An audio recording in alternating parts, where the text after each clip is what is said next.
한국에서 미국으로 자산을 옮기시되 안전하게 그리고 절세의 이 묘미를 만끽하면서 하실 수 있도록 전문가 중에 전문가들을 모시고 지금 조언을 해드리고 있습니다. 자, 일단은 저희가 이제 한국에 있는 돈을 미국으로 보낼 때 기술적으로 돈을 보내는 거 요즘 좀 점점 까다로워진다고 그러더라고요. 그래서 이제 특히 현금 같은 경우에는 그 한도액도 분명하고 1년 안에 보낼 수 있는 액수가 정해져 있고 한 번에 보낼 수 있는 액수는 뭐가 너무 적어졌고요. 지금은요 상황이 좋지가 않은 상황인데 사실 평생 번 돈을 미국으로 보내려고 그러면 액수가 적지 않을 것 같은데 이거를 제대로 보내려면 결국 저희 앞서 방송에서 보면은 회사를 만들어서 보내라.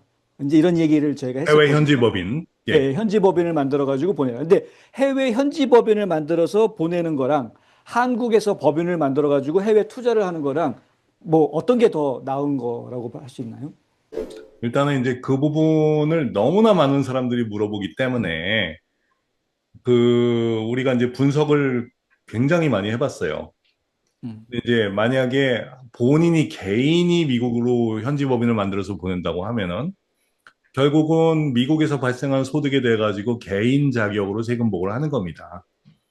그럼 우리가 이제 홍 기자님하고 저희하고 그동안 많이 얘기를 했었지만 개인 자격으로 세금을 보고하는데 주식회사를 만들 필요는 없는 거거든요. 음, 그러니까 당연히 패스트루로 만들죠. LLC나 뭐 S코퍼레이션, 뭐 S코퍼레이션 안 되는 분들도 많이 있겠지만 주로 LLC죠. LLC를 만들어 가지고 개인적으로 세금 보고를 하게 되면은 우리 많이 얘기했었던 QBI 디덕션이라든지 뭐 음, 이런 것들이 가능해지기 때문에 실질적으로 내는 세금이 상당히 적어요.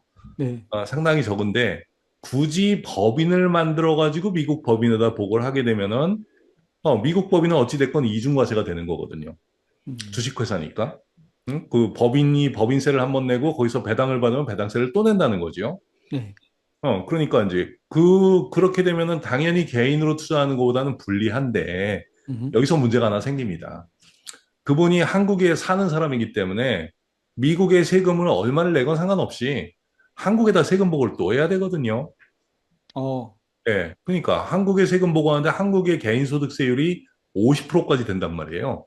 제일 많이 그래요? 내는 분은. 예. 와, 예. 그러니까 만약에 미국에서 30% 냈다. 그런데 나는 한국에 또 보고해야 되니까 50% 내야 되니까 미국에서 30%낸 거 말고 추가로 20%를 더 내야 된다는 거지요. 음, 그러니까 어차피 나는 한국에다 50%낼 거니까. 그렇다면 미국의 법인세, 뭐 이중과세 뭐 한 30 몇 프로 내는 거 별로 아깝지 않다. 음, 내가 개인으로 하는 것보다 법인이 더 낫다. 이렇게 얘기하시는 분들도 있어요. 네, 그거 저희도 어느 정도 동의합니다.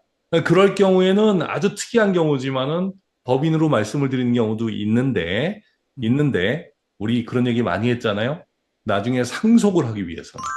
아, 상속을 하기 위해서는 스텝업을 해야 되기 때문에, 네, 결국은 그 상속하는 데 있어가지고 LLC를 만들어가지고 상속을 해야 되는 것인데, 그거를 주식회사로 만들어버리면은 상속이 굉장히 어려워지는 수가 생기는 거예요. 적어도 미국 내에서. 음, 그렇죠?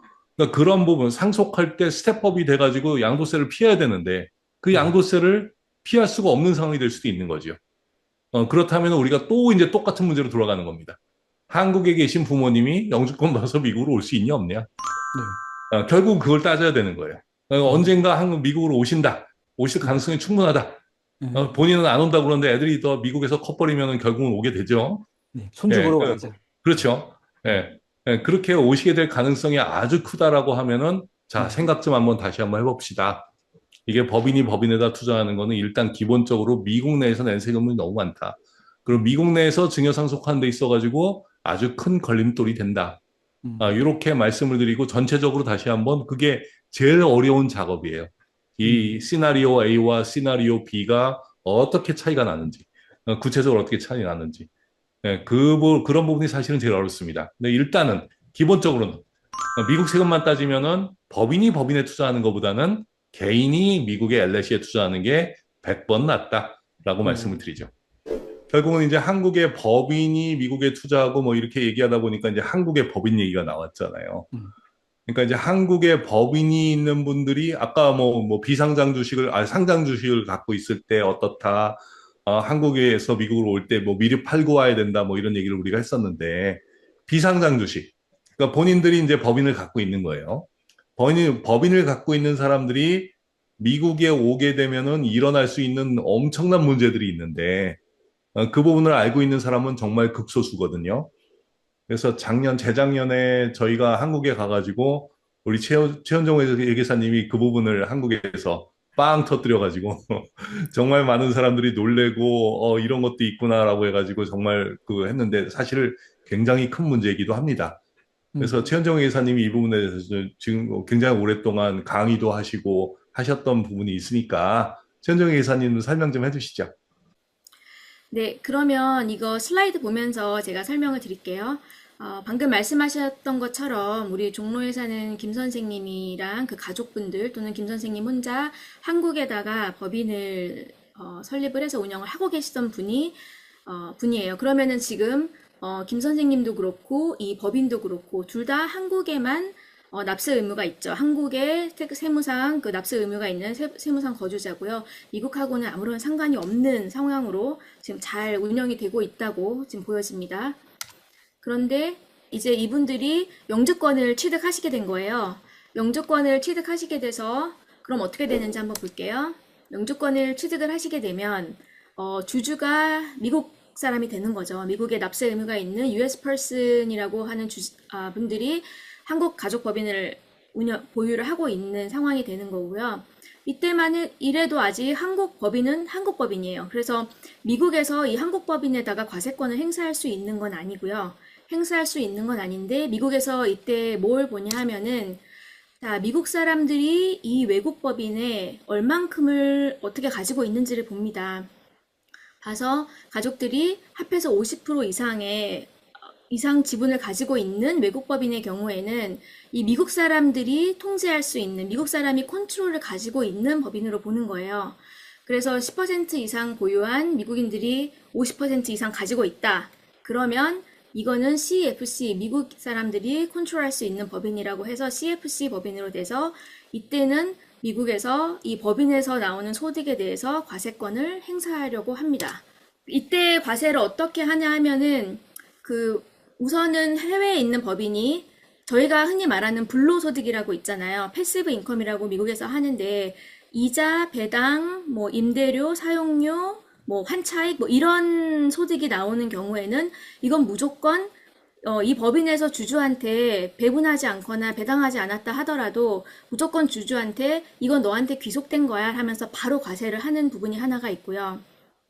또 하나는 해외에서 그냥 일반적인 사업을 하는 경우도 있잖아요. 뭐 식당을 운영을 할 수도 있고 물건을 뭐 사다 파는 경우도 있고 이런 일반적인 사업 행위를 할 때에는 그 해외에서 납부한 세금이 얼마나 낮은지 미국보다 훨씬 낮은 곳에서 사업을 하나 이런 걸 봐가지고 너무 낮게 세금을 냈다라고 판단이 되면 그 차액에 대해서 미국에서 과세를 하는 이런 제도를 운영을 하고 있는 겁니다. 이 법이 만들어진 취지는 미국 사람들한테 미국에 있는 돈 가지고 해외에 나가서 해외에서 불로소득 만들고 해외에서 사업해서 미국에다가 세금 안 내고 뭐 이런 행동을 하지 마라. 이게 원래 취지였기는 했는데 지금 한국에서 그냥 계시던 분들이 영주권을 취득을 하면서 이 과세 체계에 그냥 들어오게 된 부분이에요. 그래서 이런 상황이 이런 구조로 법인을 가지고 있으신 분들은 영주권을 따시기 전에 저희랑 같이 한번 봐서 이게 나의 미국 납세하는 그 계산에 어떤 영향을 미치는지 그다음에 신고도 굉장히 좀 복잡하긴 하거든요. 그래서 그런 거에 대해서 사전에 검토를 하는 게 굉장히 중요한 상황입니다.